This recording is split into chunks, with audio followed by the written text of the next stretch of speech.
Well, good morning, everybody. My name is Conor McGilligan. This is One Leeds. What's going on in your world? Let me know in the comments section below. Now, if you haven't caught the content this week, make sure you do so after this video. As always, I really appreciate your feedback, whether or not you disagree, you agree, just keep it respectful in the chat, and you guys all do so anyway, apart from the odd few.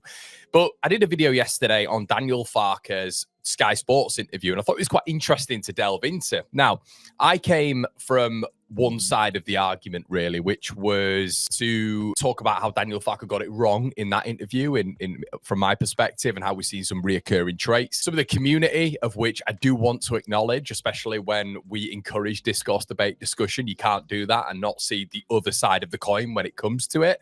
So I'm going to get into a few comments today when it comes to the rebuttal back to what I was saying yesterday. And we're going to try give a little bit of reasoning as well. Understand what people are saying, but try give a little bit of reasoning as to what maybe I didn't clarify on the video. We're also going to be looking at Dominic Calvert-Lewin's video, which is just done with Sky Sports, which I wanted to get into. So that's going to be my live reaction, which will be pretty cool. So make sure you like, comment, and subscribe, everybody. And let's get into it. So one of the more liked comments was from Lee Harris yesterday on the video. And normally, guys, when there's liked comments, you got to take sort of a bit of a remit when it comes to that. And it felt like a lot of the video, there was a big swing, I'd say, maybe on the video. Probably 80% agree with me, but absolutely fantastic that people disagree as well. That's what really, really evokes emotion, and I think it's really good to get into as well.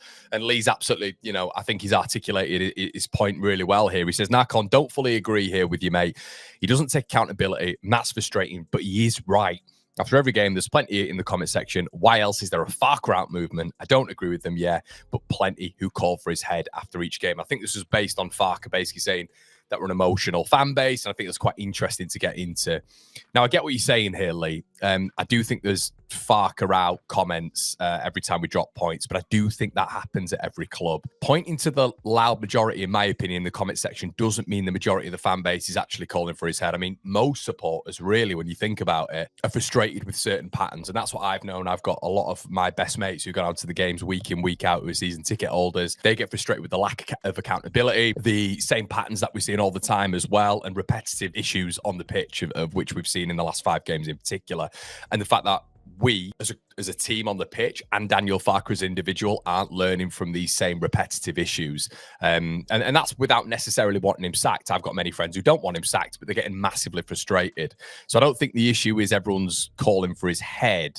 It's that the criticism for me that he gets isn't coming out of nowhere. I think people generally react to stuff when they see the same problems over and over again and don't see any rectifying there, really. I think if he owned a lot of these issues as well, more clearly, and showed how he was addressing them, the noise for me, Lee, would be a lot quieter there. So yeah, don't get me wrong. Extremes exist in society, don't they? But they don't invalidate, for me, the reasonable concerns that keep growing. TW8364 also said, what were you actually expecting this season? So this is quite an interesting one, because this genuinely brings up points of which, and thanks TW for your comment there, I didn't expect miracles this season whatsoever. I think this squad's good enough to finish 17th, basically. I think it's good enough to finish 16th, 17th. I think it's got enough there to drag a Wolves down, drag a Burnley down, definitely, and potentially maybe even a Fulham. Who knows? We'll have to wait and see how proceedings happen. And obviously West Ham United are in there as well. I just wanted to see some clear progress and some consistency when it came to manager. That's why I was always in the grey area with him, because I thought, and I've said this, and you can check these videos. This is the beautiful thing about videos. You can go check them. I was in the grey area because I wanted him to adapt. And if he adapted, brilliant, and he's learned. That's why I gave Daniel Farke this long leash. There's a few people saying, Conor, you've always been Farke out.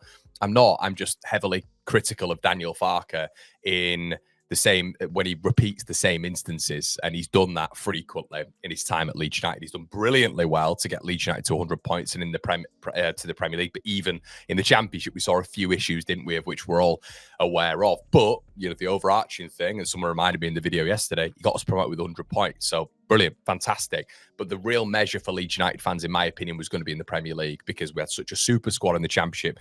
He got us up, but a lot of us expected that, and maybe that leads on to the apathy that we're feeling right now. But I think we all knew it wouldn't be perfect. I think we're all quite aware of that. There is a certain degree of blame that is lied on the 49ers door, because look, guys, if they'd backed him in all areas. Nobody could have any excuse as to how good the squad was. I think there is limitations on PSR. I think there's limitations as well on the realism of getting a ridiculous amount of players in every single area to be able to sustain a real Premier League fight. I think that's got to be built over seasons. And I think it is really at the manager's door to claw up every single point in the Premier League campaign. I think that's what happens nowadays. I think that's something to take into consideration. Like, we all knew it wouldn't be perfect, but a clearer style of play, few repeated mistakes as well. The lack of accountability is, I see, as problematic. It's just from a human point of view. You know, I do something wrong, I'll take accountability for it. I've done it on the channel plenty of times. I think you've always got to take accountability in life, and he doesn't do that. So no one's asking for us to storm the league, coming back to this comment. But I think when the same issues crop up every single week, it's reasonable to question what's actually improving under Daniel Farke. Now, expectations don't have to be sky high to feel, for fans, in my opinion, to feel frustrated. It's about direction and what we see going forward here from now on inwards, not perfection. That's kind of where I'm at with it.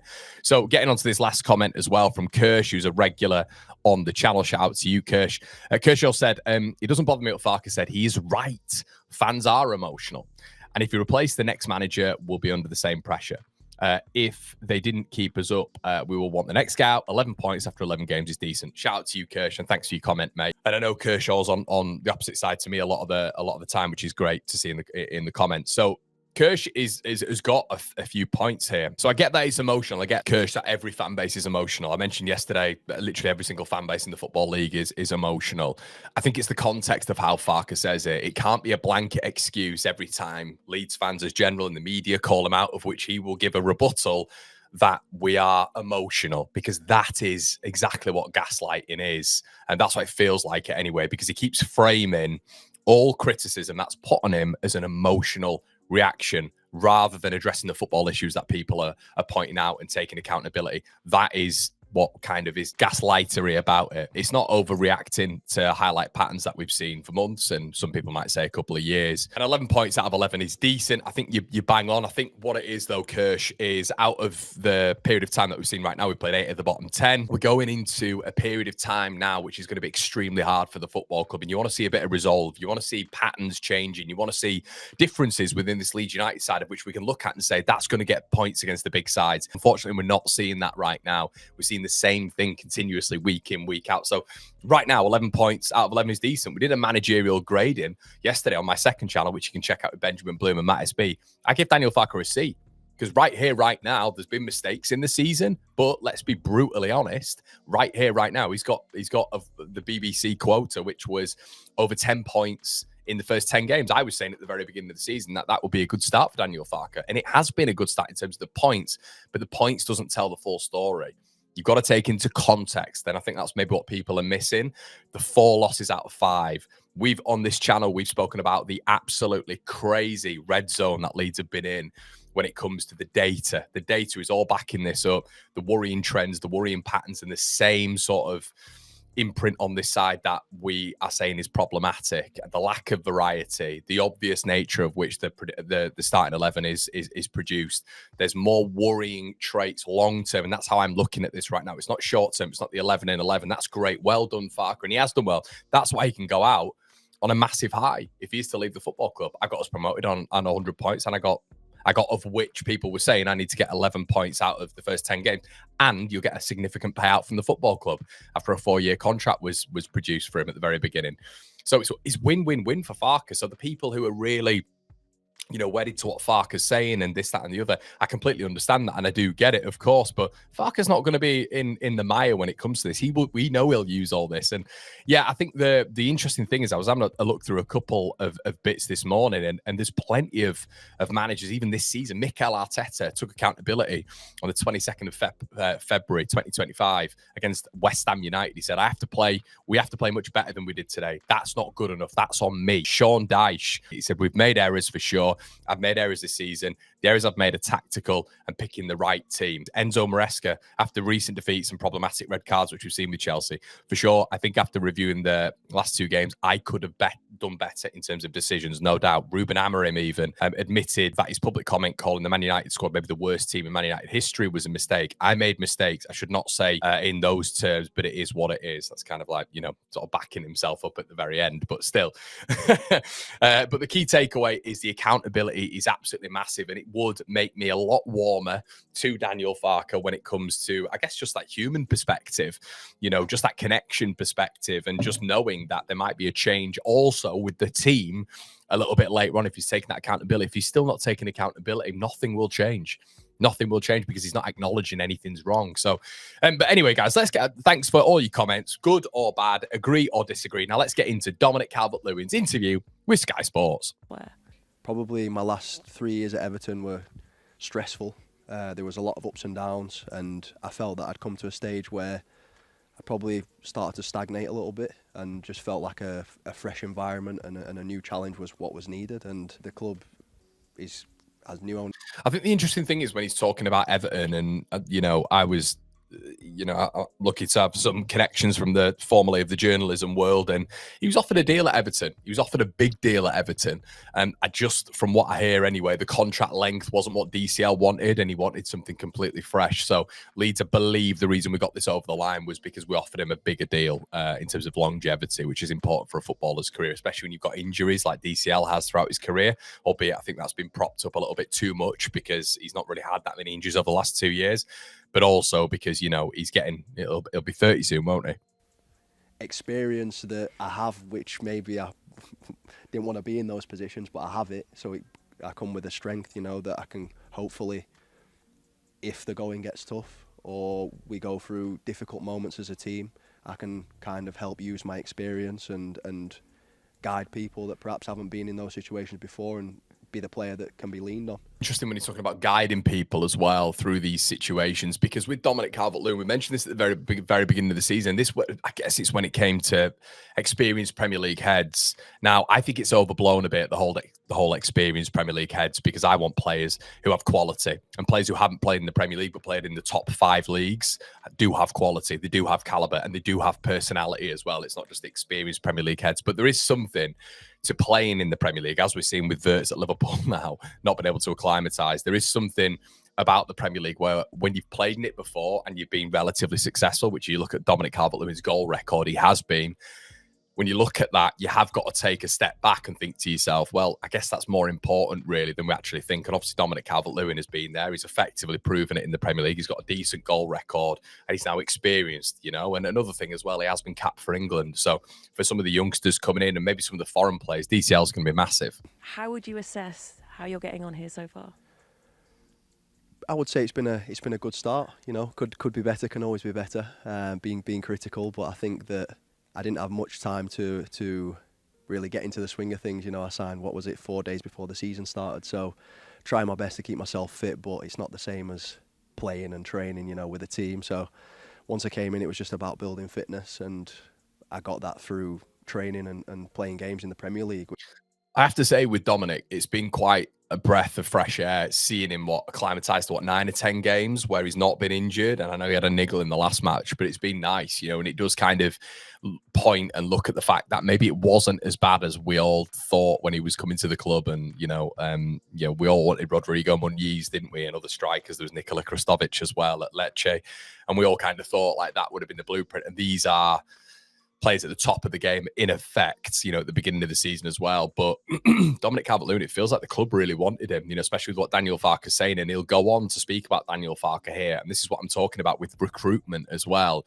With Farke, it sounded like Farke was all in on Dominic Calvert-Lewin with what he says here. So really important. And, you know, I don't think Farke was wrong, to be honest with you. I think, you know, we know Farke's got a big hand in recruitment because he says this a lot. You know, he's worked with the 49ers in terms of building this squad. And I think you can see with a lot of the players that have come in, maybe Bornau, Anton Stack, but maybe some of the domestic players in the Premier League, Dominic Calvert-Lewin, Sean Longstaff, Daniel Farke's effective man management and targeting of these players, as well as the board, you know, have sort of aligned into maybe a little bit more of the squad that Daniel Farke is happy with, but maybe just wanted 1 or 2 more, which is kind of what he's come out and said. But I think Farke's had a big say in recruitment, especially with what Dominic Calvert-Lewin says here. Look up and not down, and he called me the day before I signed, the manager, and he spoke to me for half an hour. And just one of the key things I remember feeling is like he was very like spoke to me on a human level,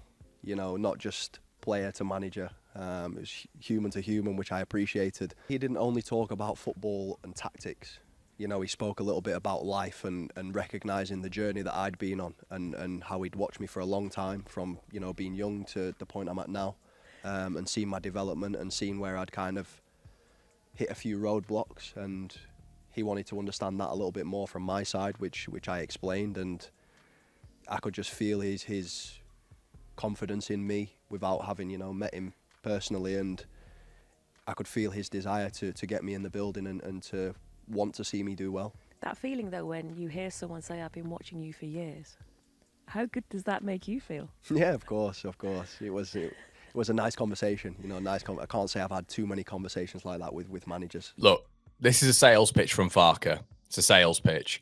If Daniel Farke didn't want Dominic Calvert-Lewin, there wouldn't have been this depth when it comes to Farke. There wouldn't have been. And look, if he was Leeds' only choice, which I think some people believe, I don't, because we put him on 100 grand a week, and we've had the verbatim from even news articles that Leeds United were after Dominic Calvert-Lewin very early on, and it felt like it was between him and Rodrigo Muniz. They were told that Dominic Calvert-Lewin wasn't achievable because Everton wanted to sign him to a new deal, and then they moved on, which is what you were led to believe. And this is kind of why I think some of the heavy rumours around Rodrigo Muniz started at a certain point. But then Leeds went back in again, asked that question. It looked like it was a little bit more achievable, but feels like he was convinced by Daniel Farke here, which aids the point again of Daniel Farke will have been absolutely key in recruitment as well, which is an important takeaway, especially when he's talking about watching his whole career, which is important because clearly he's probably been a long-term admirer of someone like Dominic Calvert-Lewin. This is what I'm talking about. It's nice for Dominic to say this because I actually like the fact Dom's at the club. I think he's had a good start to the season, and I'm happy that Farke got him in.